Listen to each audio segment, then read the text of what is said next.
Hello, everyone. My name is Gerson Escobar. I am a senior at the University of the District of Columbia. I am also majoring in IT.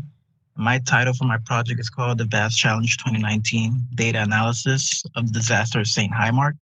And so basically this challenge was created by the Visual Analytics Science Technology, which is the abbreviation for VAST, which they basically create annual contests for people that want to apply visual software solutions to possible real world situations with fabricated scenarios. So, so this is my outline for my project. So my outline consists of my abstract, the resources that were given to me as well by the committee, the task timeline, the background research, and the task for each graphs, I guess, and my conclusion.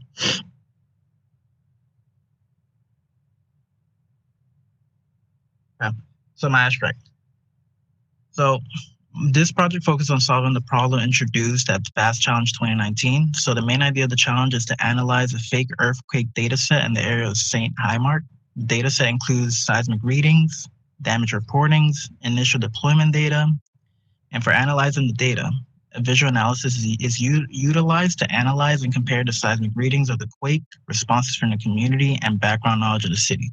With this approach, it is possible to help the triage their efforts for rescue and recovery efforts by creating a committee that responds to natural disaster reports in each neighborhood.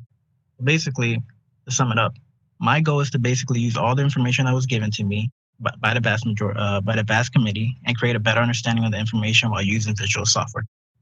In this case, I'll be using Tableau.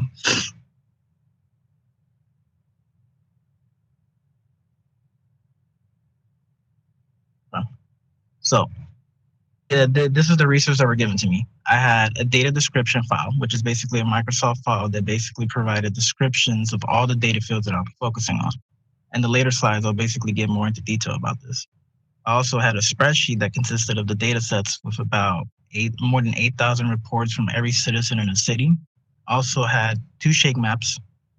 I also had a Microsoft file that provided the background on the historic all the historical values to the St. Himark as well. And I had Tableau. I used Tableau for it. This is my timeline. So I first started with doing some background research on earthquakes. I plan to complete it around the 3rd, March 2nd.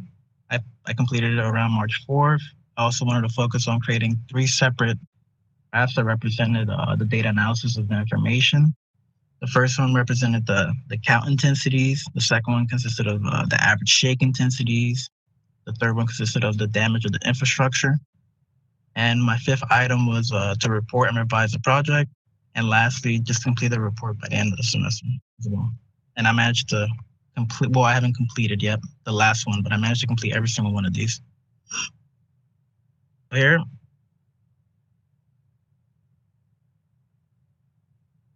so here basically I have the map of the St. Himark. So this is one of the first resources that were given to me, which is the city of St. Himark. It has the labels of all the neighborhoods, all 19 neighborhoods, the different infrastructure, the different highway, the bridges, the hospitals, and the nuclear plants. This is just a representation of the map as a whole. So here on this slide is just a small description of each location and their values as a whole that has been provided to me, which also will serve as important factors to determine the damage dealt to each location. So basically, this is just all 19 locations, just a small description for each one. And for example, the Palace Hills, which is basically located, this is location 1, which is located at the top left on the map that you see at the top. And basically, it's just a luxurious area, a gated community, compared to like Old Town, which is location 3, which is all the way at the top, which is basically a historical center of the city with old modern infrastructure and etc. This is just the description of every single location. Then I was provided with a spreadsheet as well. So this spreadsheet consists of 8 data fields that represent the areas of interest that were affected by the earthquake. So as you see, they have the timestamp, the sewers and waters, which is basically the damage dealt to just sewers and waters, the damage dealt for power, the damage dealt for roads, damage dealt for medical infrastructure, buildings, the shake intensities, and every single location. So most citizens that reported in the survey were required to rate the damage dealt that they assumed that they felt for each single data field during this earthquake. So the ratings was between 1 through 10. I was also given these two maps, as I said prior. The map to the left provides basically a pre-quake, and the map to the right is the major earthquake throughout the city.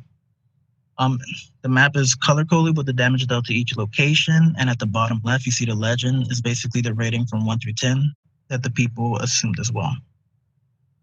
And this is served more as like scientific evidence as to what happened in St. Himark, and then this prior slide is more like the numerical evidence as to what happened.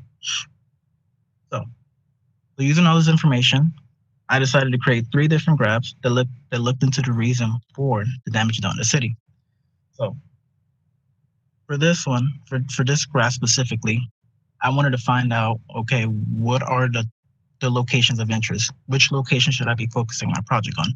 So I decided to make this graph that focused on the reporting, the most reportings that were done in each location. So this shows location 3, which shows higher peaks of reporting from April 8th to April 9th. I also focused on 8, 9, 10, and 11, which also showed higher peaks of reporting as well.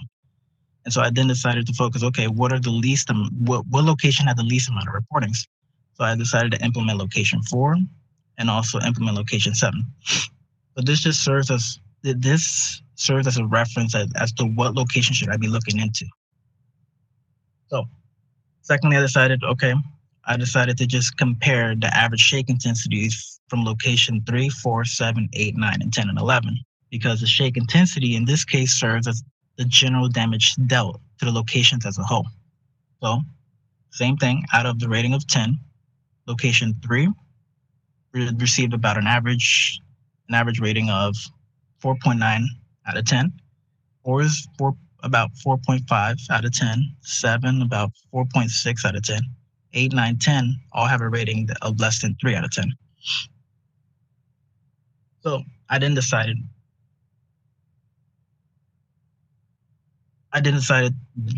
why were these different areas?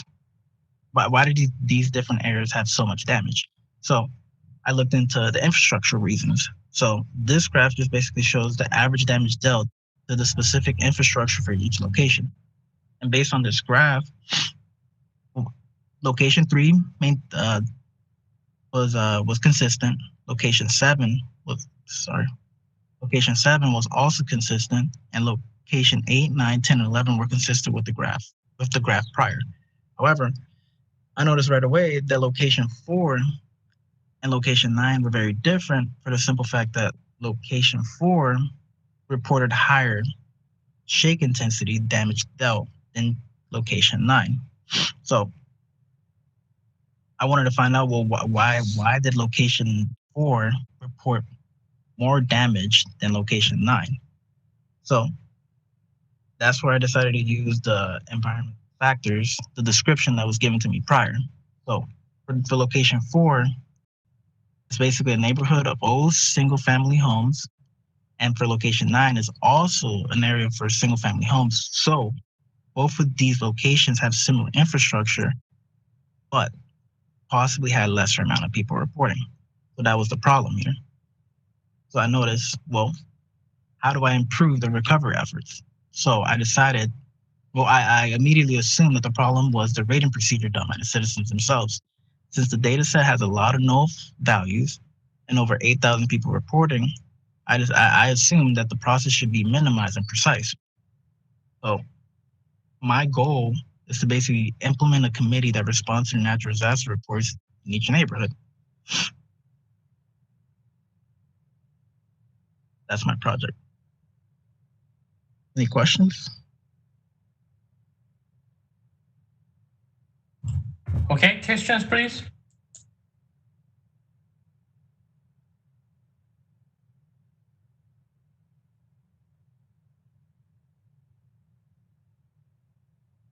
Could you explain what is going to be possible future work for related to this project? So it seems like you did this pretty good findings. However, there is no conclusive end result. So are you planning to do something additional work as a future work, or what is going to be your plan related to your project?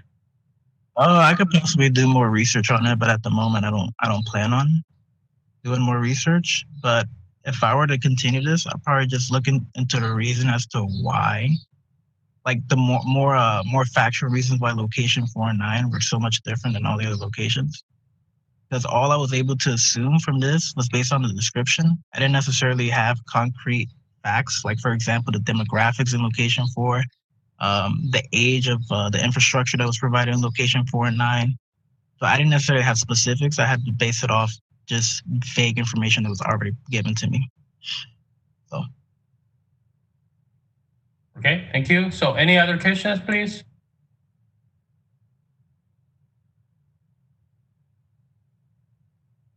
All right, thank you so much.